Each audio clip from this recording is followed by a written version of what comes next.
that it was not an unattractive, unappealing picture of Heidi Cruz was just dumb. He tried to explain later too. Well, I didn't create the story about his father. I met him once, seemed like a lovely guy, but National Enquirer put a picture on the cover of him having breakfast with Lee Harvey Oswald. I just thought, let the world figure out if that means anything. It was a nice try. I mean, Cruz had a point, and it was going to get some sympathy. They don't like each other. They're very different guys. The one thing that nobody likes Ted Cruz. Exactly. The one thing that continues to amuse me is when people say on television or on the internet or whatever, they signed the pledge. They all pledged that they would vote for the candidate.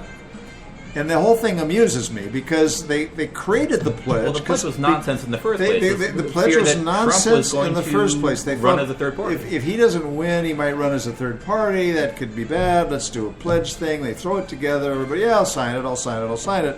Jeb Bush has been accused of violating the pledge. This phony pledge. And what I'm waiting for somebody to say regarding the pledge is, so have you been married? Like what? Huh? Yeah. What about it? And were you divorced? Yeah, it didn't work out. So when you got married, did you do that in a church? Was this a legal proceeding? Were you making promises before God and your family and other and friends that you were going to marry till death do you part? Now that, people, is a pledge with substance, with meaning. It's legal, and if you want to get out of that, you have to go through some steps to disentangle the marriage. People get divorces after making pledges because what they thought was going to happen didn't happen. When somebody humiliates you, denigrates your wife, your family, your brother, your father, a pledge takes a bogus pledge in the first place takes on less and less meaning. So people who say they violated the pledge, I say, shut up. For those of you who live in glass houses, don't cast the first stone. And don't get undressed. But Congressman Al, so Ted Cruz's speech non-endorsement, was this a political plus, political minus? Was he playing ahead for the 2020 election? It was probably a minor positive for Trump. I think that part will probably vanish. I think it was a disaster for Ted Cruz, and I expect that it will not be forgotten.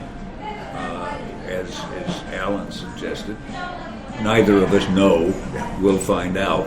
But I think that probably even in Texas it had probably hurt him, and I just shed tears over that. For crocodile tears.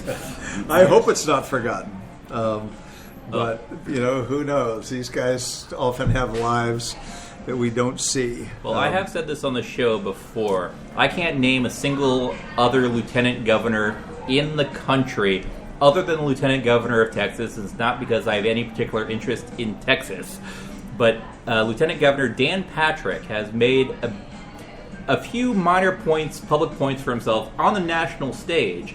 And I am predicting he is going to challenge Ted Cruz in the primaries next time when he's up to defend his seat. That's my suspicion. I think Texas is laying the groundwork to get rid of Ted Cruz. Now that's you have a story. That's a prediction that comes at the end of the program. We're at the end. Well, no, we still got one more topic, and we're going to pivot away from domestic politics entirely.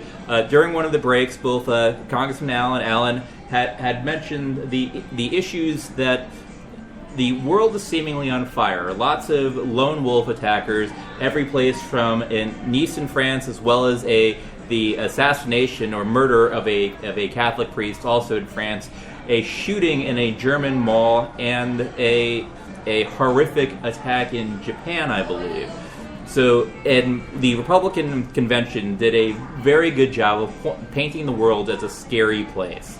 The question is, what can you do? Is there anything you can do as President of the United States? I mean, Congressman Al, you mentioned off the air that as President of the United States, that what do you do in response to seeing these kinds of lone wolf attacks happening in places that Americans, in some cases, identify with? I've been trying to figure out, if I were Barack Obama, what would I do differently? I mean, he's given excellent speeches on behalf of the people killed.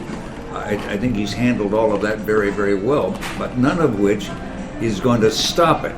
Is there anything that can be done? And I think not just in this country, but in all the nations that are under this having this problem. Is there anything that can be done to end it, to begin to end it? And I can't think of what that is. An idea that occurs to me, and it may be just really stupid, but I almost wonder if calling an international meeting of heads of state to sit down and discuss this and see what they might be able to do collectively to make it no longer attractive to do this kind of thing. I haven't thought that through to the point where I know what exactly. I don't have a suggested solution, but if you put the president of France, who seems he's been going around to a lot of memorial services as well, as Obama has. He's also put the country in a state of emergency, I believe, for another 3 months. Yeah. Exactly, but if all these people could get together and say, what can we do collectively? Would anything come out of that? I don't know. As I said, it may be a really stupid idea, but I think these conversations are being had regularly, constantly, at very high levels. The Europeans feel a unique vulnerability because their borders are open to each other. They've taken in massive numbers of refugees. They're all rethinking their refugee policy, but it's a little hard to close the barn door after hundreds of thousands of people have arrived. And I don't just mean in the latest wave of refugees from Syria and Afghanistan, Libya, and elsewhere. But some of the people involved in these terrorist acts are people who immigrated years ago, or are children of immigrants and grew up in ghettos filled with immigrants, North African immigrants in France and so on. They're talking to each other, we're talking to them, and we share a lot of information. Every time we uncover a cell or a plan or a plot and interfere with it, we don't talk about it because we don't want to alarm people and we don't want to give information on methods and sources. So it's really a damnable place to be in. And then with some of this lone wolf stuff, likely there's a little bit of copycatting going on,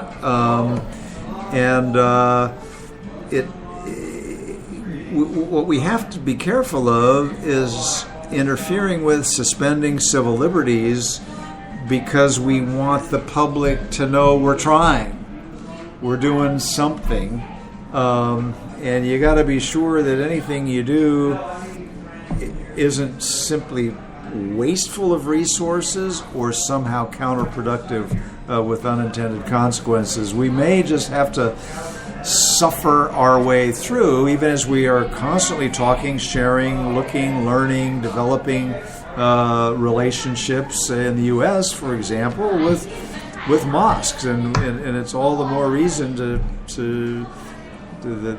people like Donald Trump need an education so that they don't turn the American people against mosques and the potential that they afford and provide in terms of information on people inside mosques who are talking funny, talking threateningly, talking angrily. There aren't any easy answers here, and in the meantime, we continue to kill people with drones and create new enemies. And we've talked about drones around here in the past, and we don't waterboard people anymore, but we just kill them and anybody who's with them, so that we don't torture them on a waterboard. We just blow them off the face of the earth. Not always accurately, it's worth noting. Well, not always accurately, and sometimes there's collateral damage. Sometimes we don't get the target. Whoever they're with, or even hit the wrong target. And the wedding we that was work blown up, for really, example. really, really hard to try to get the information right. Nobody likes killing from a distance. Nobody likes killing when we're not absolutely sure that our target is present, and nobody likes collateral damage. So it's a challenging, difficult process, but it does create new enemies, even as it removes some from the scene. Congressman Al. This is new. We've never had a period in my lifetime where you've had this happen in multiple countries for multiple reasons. And is there any way of figuring out what it is that is making these people think that this is an appropriate thing to do? If we could figure out if there's a common thread to what these people are doing and why they think it's all right to do these things. If we could isolate a common thread, we might be able to attack the common thread and begin to turn this around. And that's the reason I'm suggesting that some kind of a high-profile, multiple-nation thing, particularly with some nations that are not getting along well with each other, but they agree on this. Well, I'd like to challenge that, if I could, since differentiating between different kinds of attacks. So September 11th attack was a very well-orchestrated, well-organized attack. The attacks on Charlie Hebdo, also an organized, orchestrated attack. I'm trying to remember the Danish magazine that was also attacked for similar reasons. Organized, orchestrated attacks. And then there's the numerous attacks and challenging your premise that this is something new. There have always been single bad actors who have done things for various different reasons. Anything from Timothy McVeigh in Oklahoma City to, was it Norway or Sweden where the youth camp was attacked? Yeah. Where numerous numbers of the innocent children killed that were at a retreat. The attacker in Nice, who took a truck and attacked on Bastille Day. The attacker in Germany, who it's some question whether or not he actually converted to Christianity, and showed an obsession with violence and attacked at that mall. And the attacker in Japan, who apparently had issues with the physically and mentally disabled and assassinated them or killed them at night. So differentiating those attacks and how the public absorbs them, whether or not they absorb them the same way, or can differentiate between things that the kind of international coalition to stop an organized attack versus lone wolves of the either mentally ill or otherwise disenchanted or disenfranchised people who are looking to let their rage out in whatever inappropriate way they choose. I mean, is there a difference? Is there a way of getting that across? I mean, who knows? The variation is huge, and it's not helpful when you have a presidential candidate who gets up in his major convention speech and focuses on all the fear that we should have because the world is falling apart. And it's important to be realistic